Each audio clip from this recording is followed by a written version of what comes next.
I wasn't really quite sure what kind of level of wig styling to really make this workshop, so kind of made it an introductory 101 type of information session. So depending on just how experienced everyone is with wigs and things like that, just to cover the basics, wigs are awesome. They offer so many choices instead of having to deal with your own hair. A lot cheaper to modify than doing your own hair. You can do long, short, different shapes. I was personally impressed at AMP when Rachel made a giant Jessie wig and like, things like that. Cost can be something to consider also, just because it can be a lot cheaper to modify, and you don't have to then suddenly have pink hair for all the time, only when you want to. Things like that.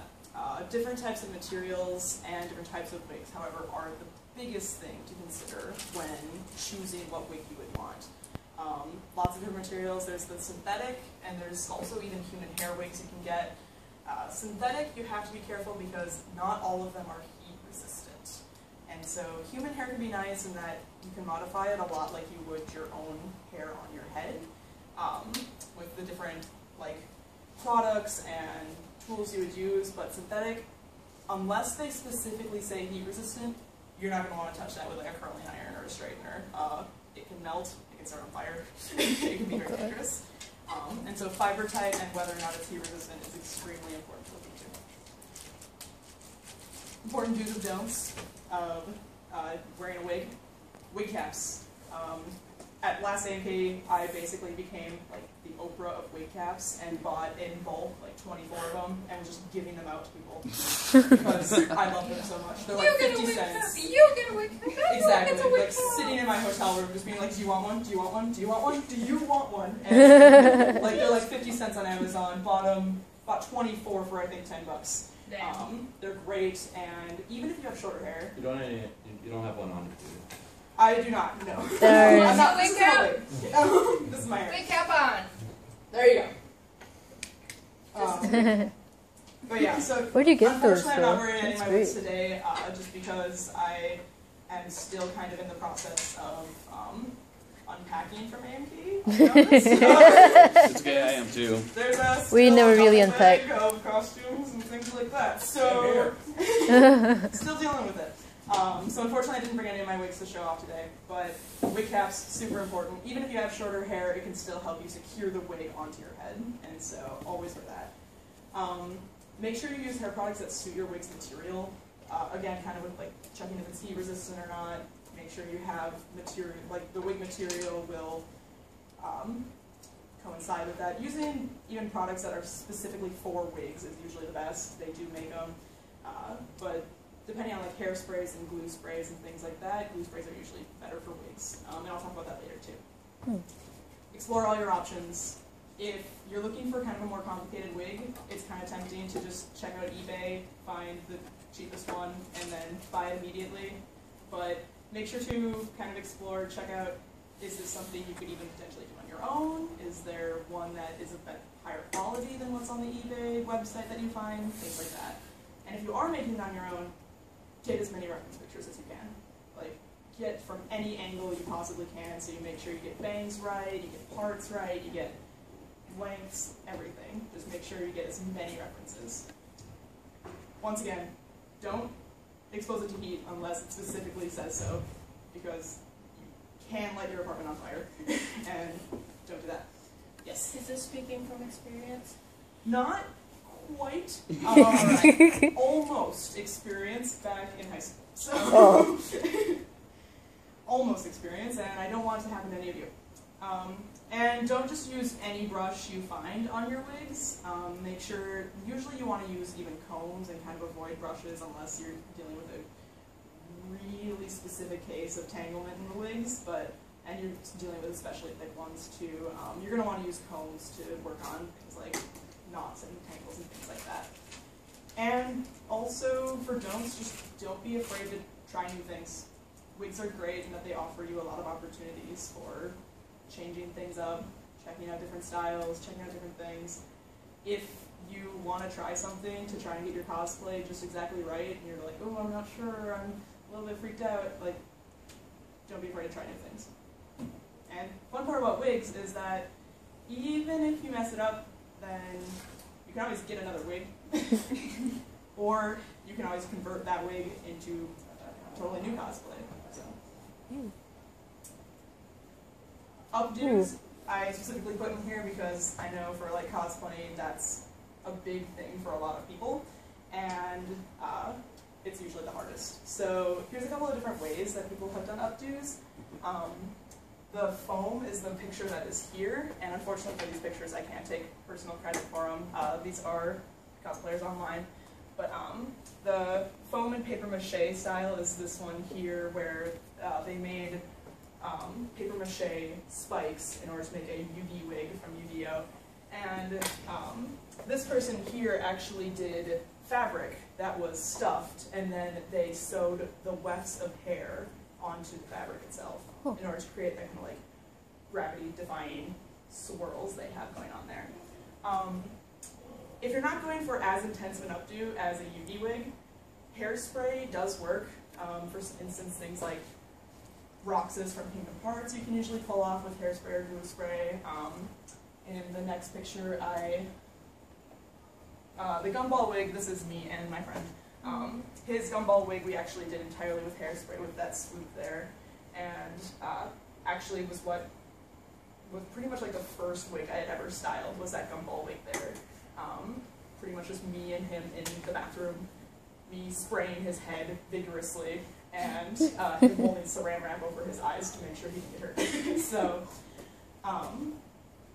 hairspray is what I am most kind of experienced with, and there's a lot of do's and don'ts of hairspray. Like, distance matters. Don't spray any closer than I would say about 20 centimeters for different spikes, just because otherwise you'll end up completely drenching the wig and making it extremely, like, full of wet. So, and then a lot of times you won't get the spikes you want. It will take a lot of hairspray, more than you think it will. You'll go through probably like a third of half a bottle, depending on what exactly you're doing. The gumball one, which is just like the big swoop, probably went through like a third or so of an entire hairspray bottle. So really complicated ones, you can go through even more. Bobby pins can save your life. It will allow you to really keep those different spikes in. And depending on your style, you can look into different options too. So, for instance, like with the gumball one, we did a couple of different ideas of how did we want to do this swoop, did we want to bring it out more, did we want to like push it back, things like that. Depending on what you're working with for materials, you can definitely have like different options of how you want to pull off the character's look. Also, depending on your own costume, you can really convey a lot with that look also. So if you're going for more like a casual character or a serious character, things like that, you can really pull that off with just depending on how you change that certain like spikes or swoops or things like that. Next one, actually, part of the reason why I dragged my friend Ryan here is because this wig, he actually died. I stole a picture from him, and so he actually has a little bit more experience with the dyes and stuff. But did you use fabric dye? Yeah. Yeah. So in order to get the colors, there's a lot of different options you can use. This was for Lumpy Space Prints for our Adventure Time group. And fabric dye is one. I was going to tell your process, but since you're here, would you mind just kind of like giving a basic? Sure. So what you really want to check when you're going to dye a wig is definitely the material, because some materials absorb the ink better than other ones. For mine, I didn't really look at what kind of material it was, so it didn't absorb the color as well as it should have, but usually going with RIT or other normal fabric dyes is pretty good. When you dye with fabric dye, you want to make sure it's a very heat-resistant wig, because a lot of them require you to put it in boiling water. So, I mean, when I dyed this, I didn't know what it was made of, so I kind of just dumped it in boiling water and hoped it wouldn't melt and make a mess. Turned out to work just fine, but also it really helps if you have test strips of hair. So like if you buy the wig from a very professional shop, they'll have small extensions or test strips that you can have. Order a few of those, test them, hold them in the water for like say 5 minutes, figure out how much ink it absorbs by that point, so you can kind of figure out what color you want. And then when you pull it out, you got to be really careful that they don't get tangled in the water too, because that's a big issue. But yeah, so just looking into what kind of wig you have, colored dyes for fabric usually work pretty well. Another way to do it, if you're really strapped for supplies at the time, there are people who have done a lot of tutorials online about doing Sharpie ink on wigs. Did you have a question? No, I've known several people who've done that. Oh yeah, and so depending on your time and resources, it is a way to be able to kind of like do a dyeing process as well.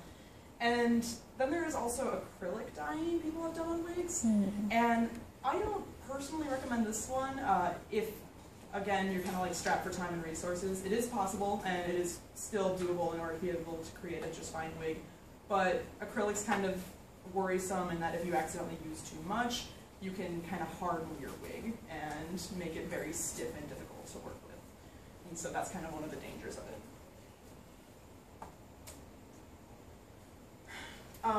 A big thing about wigs is that you always have to be prepared. Be careful about the weight. Even though it seems like you would think, oh, well, more hair means more weight, it can definitely make or break the costume if you suddenly put the hair on your head and it doesn't stay. So different ways to do it. You can secure wig caps. You can make sure you use lightweight material with however you're making, like if you're doing big spikes, things like that. That's why like maybe foam or paper spikes are good to put the wefts on, but always be careful about the weight. There actually is a way that, depending on how you make the wig, you could attach it with liquid latex to your skin. It's not a surefire way to glue it to your head, but it'll at least help a little bit of keeping it on. Okay, I didn't actually know about that. That's a pretty good idea.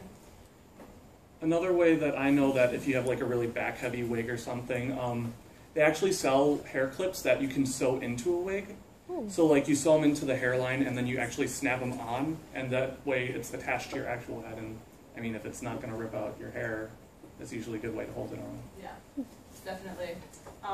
And so in the same bullet point kind of there, make sure it can stay on your head, just because those kind of back heavy wigs, they can sometimes just keep pulling off and keep pulling. Even with a wig cap, it doesn't completely guarantee it. So make sure like throughout your wig making process that you're checking it and making sure that it's not going to A, fall off your head, or B, be extremely uncomfortable and weigh down on your head, because nobody wants a headache throughout the entire convention. Also prepare the best transport you can. I have made the mistake about 2 years in a row now of getting really nice wigs that are perfectly styled and wonderful in my bedroom, and then having to drive 2 hours to a convention with them just carefully balanced on my lap along with all my things. So I recommend preparing the best transport you can, and that like making sure you have space to have your wigs. If you have them, wig heads are wonderful things to use if you are able to kind of like carefully balance them in your whatever you're using for transport. If you absolutely can't keep them on the wig heads for transporting them, usually if you like order a base wig online, they come in like plastic bags. Reusing those plastic bags is usually perfectly fine for transporting them as well. But you're going to want to keep wig things in your cosplay packing, because especially if you're putting them into the plastic bag, no matter how carefully, you're probably going to want to like comb it out a little bit, restyle, things like that. But wig heads, they're amazing, they're great. You can get them at, I think, Joann's? Or I got mine at Hobby Lobby. Hobby Lobby. I know they have them. Otherwise, if you can't get to, yes? I sell them at Sally Beauty Supply as well. Okay, thank you. So if you can get them there, please do. Otherwise, even online, Amazon, you can usually prime them for like $2, or even if you can't do prime shipping, they're super cheap. So wig heads are great. And kind of a point that I talked about before was just research and reference. Always use as many references as you can when making your wigs. There's lots and lots of online tutorials for different practices. Like I use the pictures from making the Yu-Gi-Oh wig and how they made the kind of swoops and spikes of that other kind of updo. YouTube, lots of really great video tutorials there. And actually, like kind of Ryan mentioned, like being able to purchase like test bits of hair and things like that. You can also often ask people at the stores you get your wig supplies from, and sometimes the employees will be able to help you out a little bit there. Websites. There are online commissions also. If you're totally strapped and you don't want to make it yourself, there are online commissions. And of course, cosplay club, people working with wigs. And so self-plug for everybody already here. But lots of people are experienced with them, and everybody's always willing to help. So, Arda also has like on their website, they have like a whole section for tutorials, and they made like a ton of YouTube tutorials on like how to add wefts to a wig, how to like do all kinds of crazy stuff with them. So like definitely check out Arda's website too. Yeah, I'm glad you mentioned Arda, because actually that was like a big one for, I know Ryan used it and I've used it and things like that, so Arda's really great. So, otherwise that's pretty much the end of my info dump spiel. I'm sorry that I don't have a more kind of like interactive workshop for you guys, but if anyone has like specific wig stylings or any like specific techniques that they would want to learn more about or try. I mean, go ahead and finish what you were going to say first. I'm sorry. I just, like, feel free to tell me, and I will be happy to, like, I would be happy to try and do another workshop at some point, either later in the semester or next semester or something, or even just help out people whenever, after clubs or something, so. Do you know anything about, like, doing the, like, lace front wigs, like, actually creating, doing the hand tying on the wigs? I have not had enough experience with it myself, unfortunately. I'm looking into doing that for, like, because I have to make another smooth Todd wig, so I'm looking into doing that. Yeah. First hair to do, I'm going to make it look good this time. Yeah, definitely. Like I said, I myself, I haven't personally had enough experience with lace front wigs yet, but it's definitely something I'm hoping to get more hands-on with, and so, like, if I get a chance to be able to kind of get past finals and things like that. I'm hoping to kind of spend more craft time in the summer, but otherwise, I'd be happy to learn with you. But otherwise, yeah. I mean, Logan mentioned the latex thing, but you know Yonkers cosplay? A little bit. Yeah. So there's this one guy. He just made like this male Pocahontas kind of gender bend, and then he had this wig where, I think like my hairstyle now, half of it was shaved off, and then he just had like the other half was just a wig. Do you have any idea how to like get that and still have it on your head? Like I've looked into spirit gum, but I don't know if it works with hairlines and stuff. Yeah, I'm not entirely certain on how spirit gum would react with that. Yeah. I would also not recommend spirit gum for hairlines. Okay. Yeah, because Good to know. spirit gum, when I've used it in the past, it's been a train wreck, basically. Okay. We didn't use it for a wig, but we used it for a headpiece of, like a robot headpiece for my friend. Okay. And basically, it, like, the headpiece was stuck to her. We could not get it off for a while. She also couldn't, like, smile. She couldn't really move in it. So, with a wig, at least you wouldn't have to worry about your mouth not being able to move, but That's true. it can be a bit difficult to get off unless you have, like, the specific applicator remover. Right. So, wouldn't recommend spirit gum, but otherwise... They do sell specific, like, glue for wigs, like, at beauty supply stores, like, at a lot of, like, the ethnic beauty supply stores, they have, like, wig glue, it's called, and it's used to glue down, like, the lace front of your wig, and it's supposed to be easy to remove when you have a proper remover for it. And it's made specifically for that purpose, so I'm, like, assuming if it gets in your hair, it's not a big deal, and it'll hold whatever you need held to your head. Yeah. Cool. So yeah, there are like think about it. skin top wigs that are designed to kind of still have the look of your own kind of scalp area, and so using something like the wig glue along with one of the skin top wigs would probably be the best way of achieving that. Alright, thank you. Anything else? Or I don't know. Tips on dyeing wig to match your hair color. So a really natural tone. Like if you wanted like strange, crazy extensions that started part of your hair.